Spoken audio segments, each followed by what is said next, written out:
Muy buenas tardes a todos desde serenitymarkets.com. Esta es la crónica de cierre europeo del viernes 10 de noviembre de 2023. Como saben, José Luis está indispuesto en el día de hoy, le dejamos descansar y estoy haciendo estos vídeos en su sustitución. Bueno, a esta hora de la tarde, ya con el mercado europeo cerrado, comentar que empiezo a grabar a las 17:42 hora española, 6 horas menos hora ET. Tenemos al Eurostock 600 que hemos visto como ha corregido en el día de hoy un 1%, ha corregido prácticamente toda la subida del jueves y se ha frenado justo en media exponencial de 21 sesiones. Los futuros del Eurostock 50 corrigen un 0,10% en este momento, DAX alemán 0,7% arriba, CAC francés 0,96 abajo, IBEX 35 0,37 después de haber estado perdiendo más de un 1%, Reino Unido 0,81 abajo, Italia 0,27, Suiza menos 0,57 y Países Bajos ligeramente al alza 0,22%.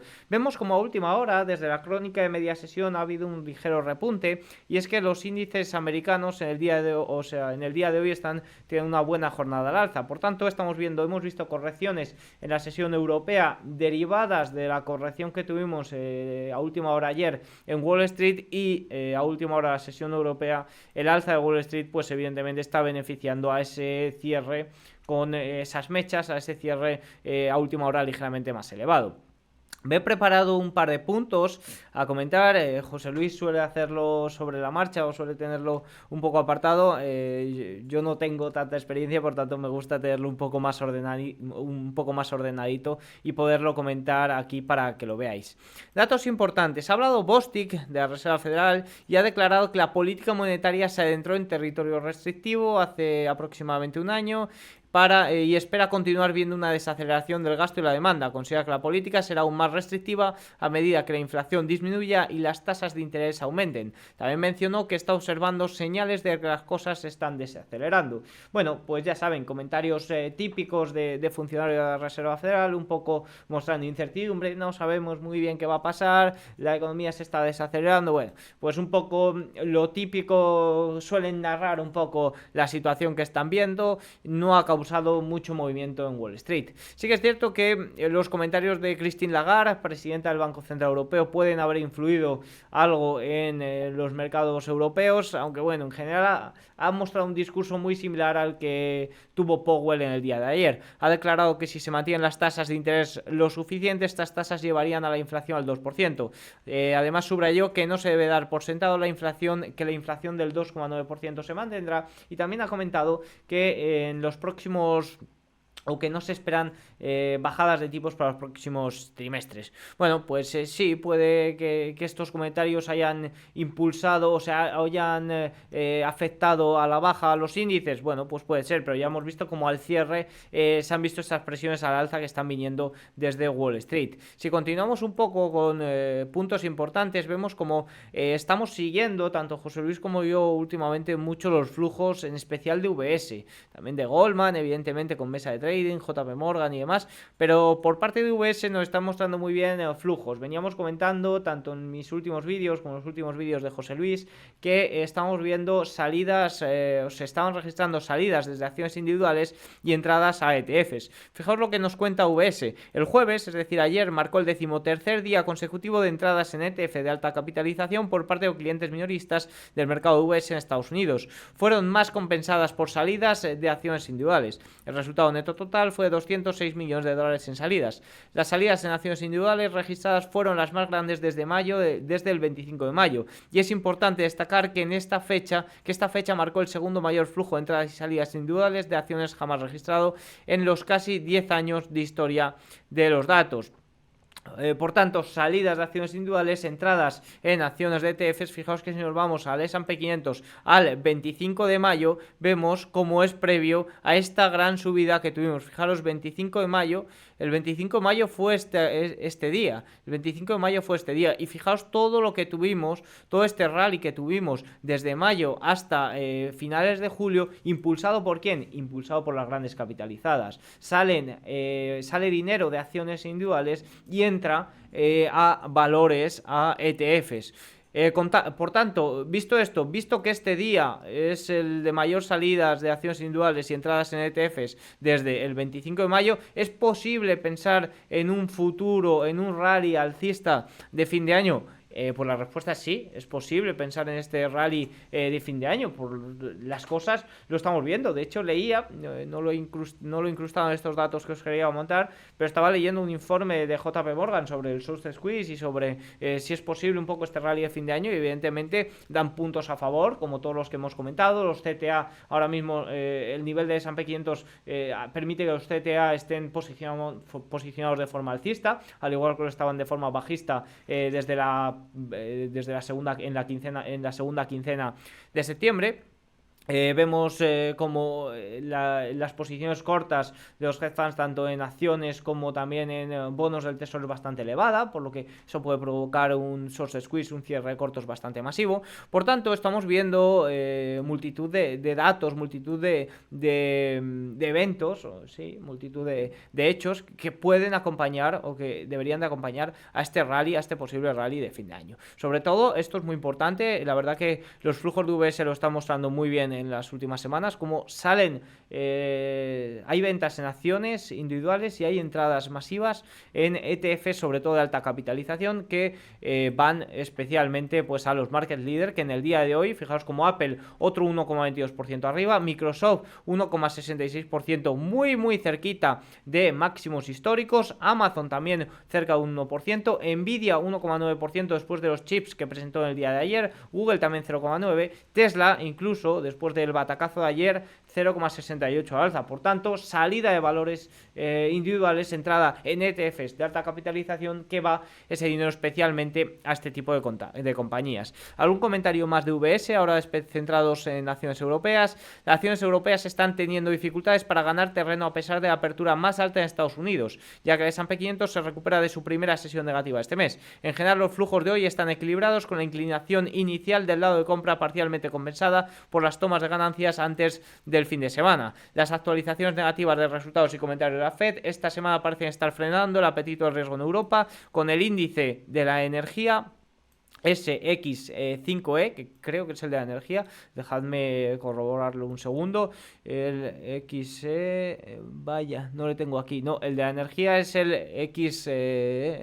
la energía es el XSPIN, pero creo que es también, lo que pasa es que es de otra casa, pero bueno, valores positivos en el día de hoy, tanto la energía como el sector defensivo. Continuamos con algunos comentarios sobre la caída del petróleo de esta semana, que también han salido en el día de hoy por parte de Bloomberg. Sí que es cierto que en el día de hoy vemos al petróleo rebotar un 2,23%, pero vemos como en la semana está perdiendo un 4,16%. Y esto es un dato muy importante, bueno, además de a nivel técnico, y a nivel sobre todo de demanda, con esos datos tan débiles que tuvimos la semana pasada en la economía estadounidense, que evidentemente afectaron. También hay un factor de estacionalidad. Fijaros, este es un periodo estacionalmente débil para la demanda de petróleo y los inventarios suelen reducirse en octubre y noviembre. Sin embargo, los bulls, los toros, pueden encontrar consuelo en que la primera semana de diciembre marcará típicamente el punto más bajo de la estacionalidad y la fortaleza estacional continúa desde allí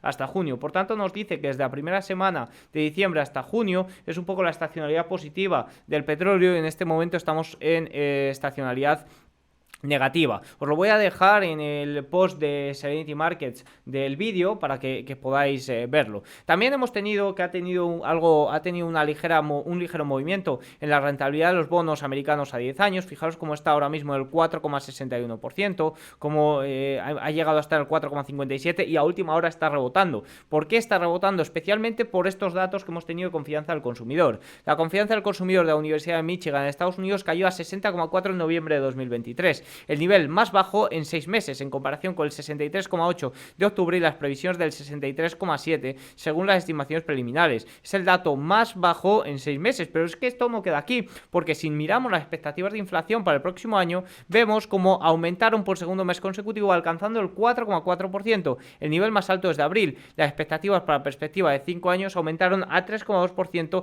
la expectativa más alta desde el año 2011. Mucho ojito porque estamos viendo repuntar las expectativas de de inflación de la Universidad de Michigan bastante fuerte. ¿Qué significa esto? Significa que puede que la desinflación esté surgiendo efecto, pero puede que se estanque en un punto más elevado de lo que están objetando. Mucho cuidadito con este tipo de datos, porque este tipo de datos son los que pueden afectar para las probabilidades de subidas de tipos, que si vamos a echar un vistazo, vemos como las probabilidades de subidas de tipos, que este fin de semana recordemos que estaban por debajo del 10%, vemos como se sitúan ahora por encima del 21,9%, por encima del 21% de que haya una nueva subida de tipos. En este caso la está marcando para enero. También las probabilidades de bajadas de tipos a principios de semana eran para mayo y en este momento ya son para junio.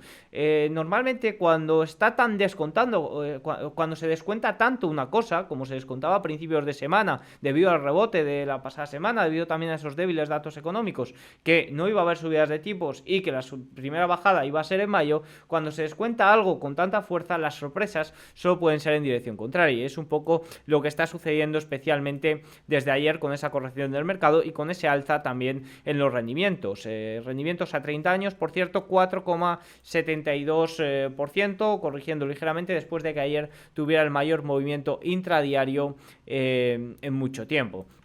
Por lo demás, creo que hemos dado un repasito general a todo. Comentar también cómo han cerrado los índices asiáticos, que esta mañana creo recordar que con las prisas del vídeo se me ha pasado. Hansen 1,76 abajo, Nifty indio 0,15, Nikkei japonés 0,24%. La verdad que la fortaleza del Hansen de momento ni está ni se la espera. En China sí que es cierto que se habla mucho de capitulación, se habla de salidas masivas especialmente desde julio, pero es que estamos viendo también una falta de entradas. El segundo trimestre apenas hubo entradas, fue el menor dato de entradas registrado por Bloomberg desde que recoge datos. Veremos a ver si empiezan a salir datos del tercer trimestre, pero vamos, la cosa parece que tampoco mejora por allí. Comentar también el dólar, ligeramente al alza, 0,05, frente al yen 1,151,54. Mucho ojito aquí, la tensión por parte de Japón sigue siendo bastante evidente y eso puede afectar al tesoro, que en el día de hoy el TLT sube 0,7%, media de 50, parece que ese va a ser el nivel clave al que estar atentos para el cierre. El oro corrige un 1% en el día de hoy. Al contado un 1,36%, pierde media de 200 al contado.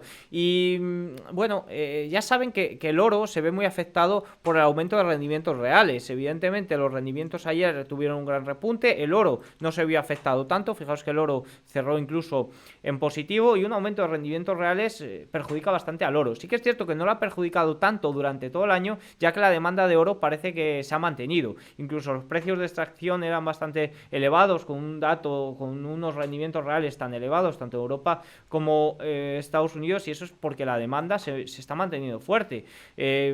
Quizás están esperando, quizás se lo están viendo como un refugio ante la cantidad de conflictos geopolíticos que hay en este momento, quizás lo están viendo como un posible refugio ante un posible aterrizaje suave, no lo sé, pero la demanda por parte de los bancos centrales y por parte de los minoristas también parece que está muy elevada. Recordemos también datos que mostraban la mayor cantidad de llamadas para compra de ETFs que registró Goldman en mucho tiempo, y eso fue también previo a esta subida por el conflicto geopolítico. Por tanto, la verdad que hay multitud de datos que acompañan a que el oro, pese al aumento de los rendimientos reales, pueda mantener la compostura. VIX 14,5, pierde parte de la ganancia de ayer. Y eso es un poco como está el tema desde Serenity Markets. Espero que pronto pueda volver José Luis a los vídeos.